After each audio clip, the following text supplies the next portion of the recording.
జిల్లా ఏర్పడిన తర్వాత నిరంతరంగా టీడీఆర్సీ సమావేశాలు జరిపేసి ఆ జిల్లా అభివృద్ధిని ఒక కంటిన్యూస్ గా మానిటరింగ్ లో ఉంచాలని గౌరవ ముఖ్యమంత్రి గారు ఆదేశాలు ఇచ్చారు. దీనికి భాగంగా ఈ రోజు ఈ టీడీఆర్సీ సమావేశం జరుగుతూ ఉంది.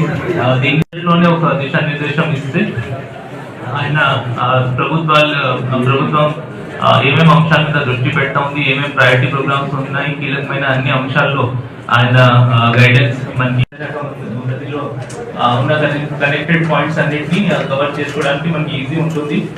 ఇంటర్ డిపార్ట్మెంట్ కోఆర్డినేషన్ కూడా మనం కార్యక్రమానికి ముఖ్య అతిథిగా వచ్చేసిన గౌరవ మంత్రివర్యులు incharge minister BC Janardhan Reddy గారికి, కలెక్టర్ గారికి, ఎస్పీ గారికి, అలాగే ఇక్కడ సమావేశం ఏర్పాటు చేసుకుంటున్నాం.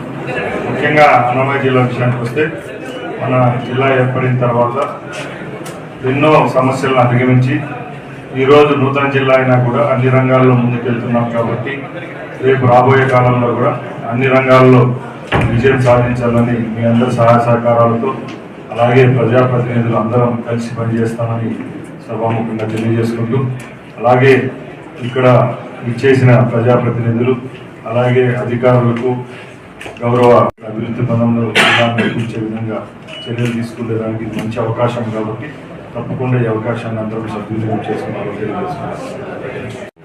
DDRC మీటింగ్ జరుగుతున్నటువంటి కార్యక్రమంలో భాగంగా సహచర మంత్రివర్యులు సోదరుడు రాంప్రసాద్ రెడ్డి గారికి, గౌరవ కలెక్టర్ గారికి, గౌరవ ఎస్పీ గారికి, గౌరవ జాయింట్ కలెక్టర్ గారికి, అదేవిధంగా సబ్ కలెక్టర్ గారికి, కార్యక్రమాలకు, ఇక్కడ వచ్చినటువంటి ఇన్ఛార్జీలకు, అధికారులకు ప్రతి ఒక్కరికి నా హృదయపూర్వక నమస్కారం తెలియజేసుకుంటా ఉన్నా. ముఖ్యంగా 12/4/25వ తారీఖున మనమందరం కూడా DDRC మీటింగ్ జరగడం, దాదాపుగా 2-2.5 గంటలు మాట్లాడినప్పుడు అనేకమైన సమస్యలు జిల్లాలో ఉండేటువంటి ఏ విధంగా పరిష్కరించాలి దీన్ని కూడా అధికారులు మనం చర్చించుకొని ప్రతి DDRCలో మళ్ళీ ఆ సమస్యకు పరిష్కారం ఏ విధంగా చేయాలి, ప్రజలకు ఎటువంటి పరిపాలన అందించాలి అనేటువంటివిగా అన్ని ఆలోచనతో తెలియజేసుకుంటున్నాను సార్. రెండవ అంశము ఉద్యాన రైతులకు అవగాహన కల్పించి ఉద్యాన పంట విస్తీర్ణం పెంచుటకు సమీక్ష సమావేశానికి చేసిన గౌరవ ఇన్ఛార్జ్ మంత్రివర్యులు సోదరులు బీసీ జనార్దన్ రెడ్డి గారికి, అలాగే నూతనంగా మన జిల్లాలో జాయిన్ అయిన కలెక్టర్ గారికి, ఎస్పీ గారికి మీ తరఫున మా తరఫున ధన్యవాదాలు. చాలా సంతోషంగా ఉంది. ఈరోజు మన జిల్లాకు సంబంధించిన అధికారులతో రివ్యూ చేయడం జరిగింది. ముఖ్యంగా 4 నెలల తర్వాత ప్రణాళికాబద్ధంగా అన్నమయ్య జిల్లాను అభివృద్ధి పదంలో నడిపించేదానికి కలెక్టర్ గారి నేతృత్వంలో గౌరవ ఇన్ఛార్జ్ మంత్రి గారు ఇక్కడికి ఇచ్చేయడంతో ఎన్నో కార్యక్రమాలపై అధికారులతో చర్చించడం జరిగింది.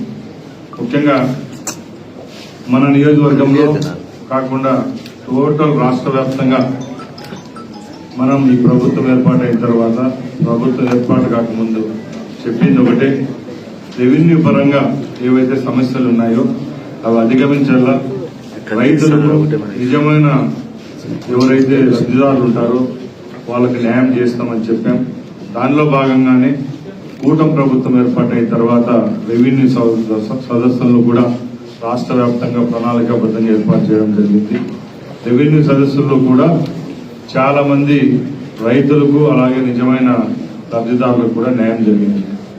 ఇప్పుడు ఈ రోజు జరిగిన ఈ సమీక్ష సమావేశంలో గౌరవ కలెక్టర్ గారు ఒక ప్రతిపాదన మా ముందర ఉంచడం జరిగింది. మన జిల్లాలో ఉన్న 30 మండలాల్లో ఒక పైలట్ ప్రాజెక్టుగా ఒక్కో మండలంలో జిల్లాకు సంబంధించిన మెయిన్ అధికారులు ఎవరైతే ఉంటారో వాళ్ళు అక్కడికి విచ్చేసి ఒకరోజు ఒక కార్యక్రమాన్ని ట్యాకిల్ చేసి అక్కడ నిజంగా ఏవైనా సమస్య అపరిష్కృతంగా ఉన్నాయి, ఏవైతే సమస్యలు ఉన్నాయో ఆ సమస్యల పరిష్కారం ఇస్తారని చెప్పడం జరిగింది. దాన్ని అందరూ సద్వినియోగం చేసుకోవాల్సిందిగా కోరుకుంటున్నాం. మనందరికీ తెలుసు, ఈరోజు ఏ సమస్యలున్నా కూడా మనం తీర్చుకునే పరిస్థితిలో ఉన్నాం. ముఖ్యంగా ఆంధ్ర రాష్ట్రంలో అయితే ఇప్పుడు అందరికంటే గౌరవ ముఖ్యమంత్రి చంద్రబాబు నాయుడు గారి నాయకత్వంలో ఆర్థికంగా రైతులైతేనేమి, ఇండస్ట్రీస్ పరంగా అయితే అన్ని విధాలా మనం ముందుకు పోతా ఉన్నాం. ముఖ్యంగా ఈరోజు గవర్నమెంట్ స్కూల్లో పోలేని వాళ్ళు ప్రైవేట్ స్కూల్కి వెళ్తున్నారు. గవర్నమెంట్ హాస్పిటల్లో ట్రీట్మెంట్ చేసుకునే ప్రైవేట్ హాస్పిటల్కి వెళ్తున్నారు. ముఖ్యంగా రెవెన్యూ సమస్య అనేది పీడిస్తున్న సమస్య. అది తప్పకుండా గవర్నమెంట్ వల్లే తీరేది కాబట్టి తప్పకుండా కలెక్టర్ గారికి, జాయింట్ కలెక్టర్ గారికి, ఇప్పుడున్న అధికారులందరికీ ఒకటే చెప్తున్నాం. ఈ రోజుకి కూడా అన్నమయ్య జిల్లాలో ఏ ఆఫీస్, రెవెన్యూ ఆఫీస్ నుంచి గ్రామ స్థాయిలో సెక్రటేరియట్ నుంచి కలెక్టర్ ఆఫీస్ వరకు పొద్దున్నే లేస్తే రైతులు వందలాది మందిగా పాస్బుక్ చేతిలో పెట్టుకుని ముటేషన్ సమస్య అని, అలాగే వాళ్ళకున్న ఇబ్బందులు, భూముల దగ్గర సర్వేలు కాని సమస్యలు, ఇలా చెప్పుకుంటూ పోతే ఎన్నే సమస్యలు ఉన్నాయి. ఇప్పుడు గ్రామాల్లో రీసర్వేలు కూడా జరుగుతూ ఉన్నాయి. రీసర్వే తర్వాత కూడా చాలా టెక్నికల్ ఇష్యూస్ వస్తున్నాయి. కాబట్టి దయచేసి ఎప్పుడైతే మండల స్థాయిలో, గ్రామ స్థాయిలో అధికారులు వెళ్లి అక్కడ ఉన్న విఆర్ఓ వ్యవస్థ నుంచి మార్పు రావాలి. ముఖ్యంగా అధికారులు, పైనున్న అధికారులు, సబ్ కలెక్టర్లు, ఆర్డీఓలు, కలెక్టర్లు స్పందించినా కూడా గ్రామ స్థాయిలో వాళ్ళు స్పందించకపోవడంతో ఈ సమస్యలు ఇలా ఉన్నాయి. ఎందుకంటే ముఖ్యంగా ప్రభుత్వం ఏర్పాటు చేసిన 17 నెలల్లో ఎక్కువ కార్యక్రమాలు జరుగుతున్నవి. ముఖ్యమంత్రి గారి దగ్గర నుంచి కింద స్థాయి ఎమ్మెల్యేల వరకు కూడా వస్తున్న సమస్యలే. గౌరవ ముఖ్యమంత్రి గారు విజయవాడలో ఎప్పుడన్నా పార్టీ ఆఫీస్కి వచ్చి కార్యక్రమం 4 గంటలు అటెండ్ అయితే దాంట్లో 100 ఏమైతే వాళ్ళ దగ్గర నుంచి వస్తాయో దానిలో ఎక్కువ రెవెన్యూ సమస్యలు ఉన్నాయి. అది కూడా ముఖ్యంగా రాయలసీమ ప్రాంతం నుంచి అయితే మన అన్నమయ్య, చిత్తూరు జిల్లా నుంచే ఉన్నాయి. కాబట్టి తప్పకుండా ఇది ఒక బాధ్యతగా తీసుకుని తప్పకుండా ఈ కార్యక్రమాన్ని ముందుకెళ్తామని తెలియజేసుకుంటున్నా. అలాగే అన్నమయ్య జిల్లాలో చాలా ఏరియాల్లో, గ్రామాల్లో కొత్తగా ఏర్పడిన కాలనీలలో అయితే, ఇంకో దగ్గర అయితే శ్మశాన వాటికలు లేవు. శ్మశాన వాటికల పైన, అలాగే రేపు ఏదైతే హౌసింగ్ ప్రాజెక్ట్ ఇంప్లిమెంట్ చేస్తున్నామో దాంట్లో కూడా చాలా మంది ఎవరైతే నిజమైన లబ్ధిదారులు ఉన్నారో వాళ్లకు మనం ప్రైవేటు భూములు కొనియకపోయినా కూడా ప్రతి ఒక్క గ్రామాల్లో గవర్నమెంట్ కి సంబంధించిన భూములు చాలా ఉన్నాయి. అవి దయచేసి గుర్తించి పట్టాలు ఇప్పించాల్సిందిగా కోరుకుంటూ సెలవు తీసుకుంటున్నా. జై హింద్. సోదరుడు రామప్రసాద్ గారికి, కొత్తగా వచ్చినటువంటి కలెక్టర్ గారికి, ఎస్పీ గారికి, చాలా మంది పత్రికా విలేకరులకు, అధికారులకు అందరికీ కూడా నా హృదయపూర్వక నమస్కారం తెలియజేసుకుంటా ఉన్నాను. ఈరోజు కూటమి ప్రభుత్వం ఏర్పడిన తర్వాత ఏదైతే మా సూపర్ 6 సంబంధించినటువంటి పథకాలు ప్రతి ఒక్కటిని కూడా ఈ యొక్క కూటమి ప్రభుత్వం ప్రతిష్టాత్మకత తీసుకొని జిల్లా నాయకులు అదేవిధంగా అధికారులను సమన్వయం చేసుకుంటూ ఇచ్చినటువంటి మాటను ప్రతి ప్రోగ్రాంలో కూడా ప్రజల్లోకి ఇవ్వవలసినటువంటి బాధ్యత, ప్రతి దాన్ని కూడా ఈరోజు వారికి న్యాయం చేస్తాము. ఆ రోజు ఏదైతే ప్రజలు మమ్మల్ని నమ్మి ఓటేశారో ఆ ప్రజలందరికీ కూడా ఈ యొక్క అభివృద్ధి సంక్షేమాన్ని సరివి సమానంగా చేయాలనేటువంటి ఉద్దేశంతో ఆర్థికంగా ఎన్ని ఇబ్బందులున్నా అటు కేంద్ర ప్రభుత్వం సహాయంతో, అదేవిధంగా జనసేన పార్టీ మన యొక్క ఉప ముఖ్యమంత్రి గారితో వీళ్ళందరం కూడా ఒక బాధ్యతతో మంత్రులందరం కూడా ఏ యొక్క శాఖలు ఉన్నాయో వాళ్ళందరినీ కూడా సమీక్షించుకుంటూ ఇక్కడంతా కూడా ప్రభుత్వంలో అనేక సమస్యలు వచ్చినప్పటికీ కూడా 2 కార్యక్రమాలు కూడా మేము తీసుకెళ్తా ఉన్నాం. ఆ రోజు ఇచ్చిన మాట ప్రకారం పింఛన్లు అయితేనేమి, అదేవిధంగా తల్లికి వందనం అయితేనేమి, అదేవిధంగా స్త్రీ శక్తి అయితేనేమి, సిలిండర్లు అయితేనేమి, ప్రతి ఒక్క దాన్ని కూడా ప్రజలకు తీసుకెళ్తా ఉన్నాం. మేమంతా కోరేది ఒకటే, ఇక్కడ ప్రజలందరికీ కూడా ఇచ్చిన మాట ప్రకారం మేమైతే ఉన్నామో ఈ రోజు ప్రతి ఇచ్చిన మాటను కూడా నెరవేరుస్తూ ఉన్నాము ప్రజలకు. అదేవిధంగా ఏదైతే మేము గత ప్రభుత్వంలో ఏదైతే కనీసం సీసీ రోడ్లు కానీ ఎక్కడ కానీ మట్టి కూడా వేయనటువంటి పరిస్థితుల్లో ఇప్పటికీ కూడా ఎన్ఆర్జీఎస్ దగ్గర నుంచి కావచ్చు, ఇంకా వేరే నిధుల ద్వారా కూడా గ్రామాలను కూడా గ్రామ అభివృద్ధి చేస్తా ఉన్నాం. అప్పుడు గత ప్రభుత్వంలో పంచాయతీ రాజ్ వ్యవస్థ నిర్వీర్యమైపోతే ఈ రోజు పంచాయతీ రాజ్ వ్యవస్థకు మళ్ళీ ఒక గుర్తింపు తీసుకొచ్చిన ప్రభుత్వం ఈ ప్రభుత్వం.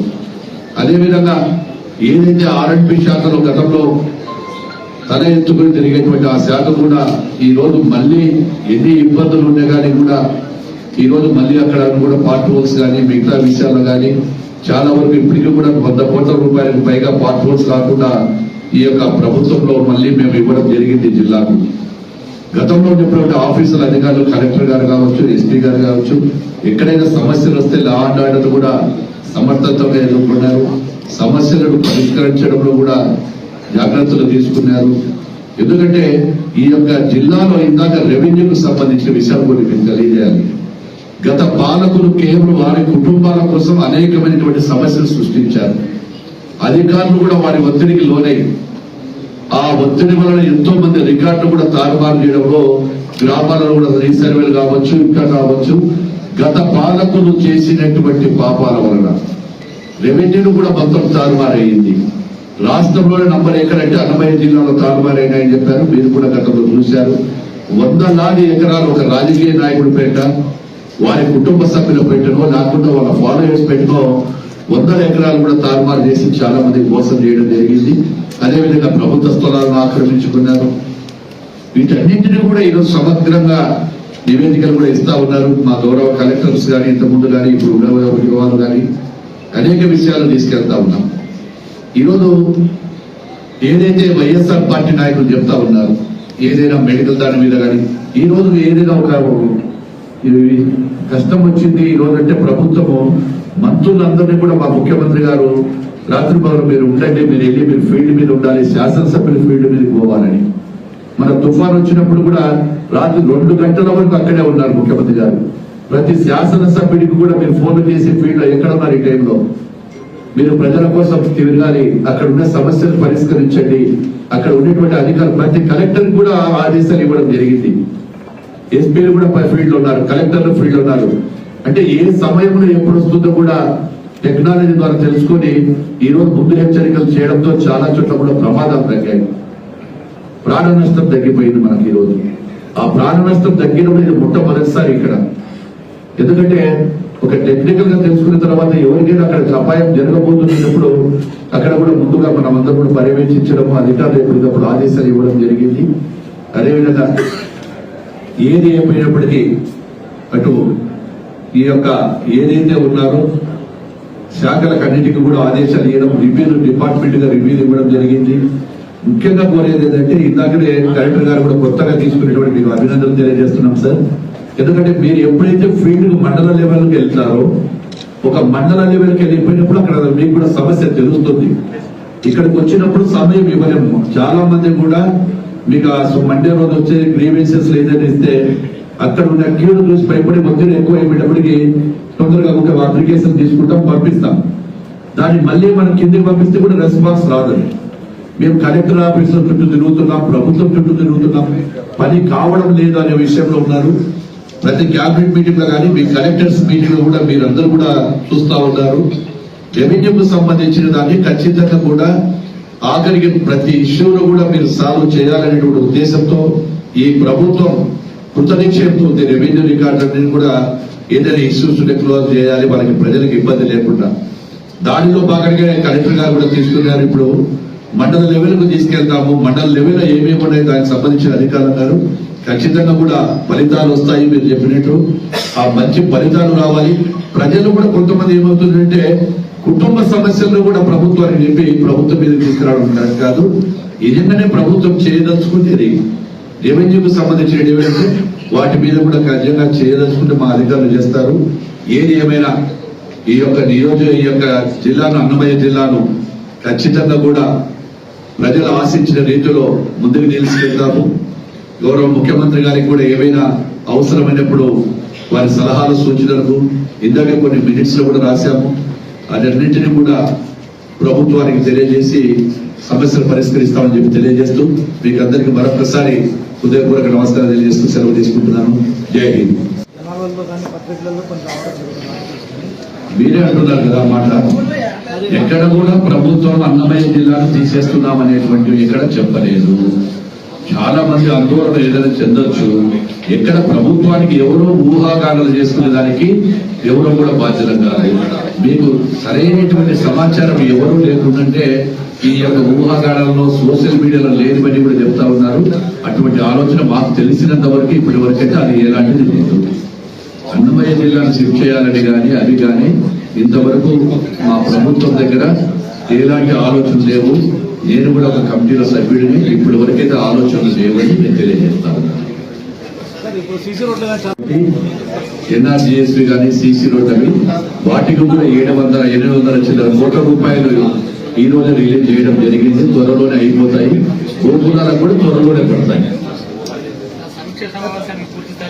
DDRC ఇదంతా కూడా ఒక పరిపాలనలో భాగం. ఎవరు రావాలన్నా వద్దా అనేది వాళ్ళ వ్యక్తిగత విషయాలు. వాళ్ళు వచ్చి ఉంటే ఆ శాసనసభ నిజంగానే వచ్చింటే సమస్యల పరిష్కారం జరుగుతుంది. వారికి కూడా ఏదైనా ఇక్కడ ఉండేటంటే DDRC మీటింగ్ అనేది మామూలు మీటింగ్ కాదు. ఉన్నతాధికారులు అందరూ కూడా ఒక వేదిక మీద ఉంటారు. ఆ వేదిక మీద ఉన్నప్పుడు రాలేదనేప్పుడు అది వారి ఇష్టమైంది. ప్రజలకు ఏం జవాబు చెప్తారో వాళ్ళే చెప్పుకుంటారు జవాబు. మేము కాదు, మేము చెప్పాల్సిన బాధ్యత కాదు. ప్రజలకు కానీ వాళ్ళకి కానీ వాళ్ళ ఇష్టం అది వ్యక్తిగా.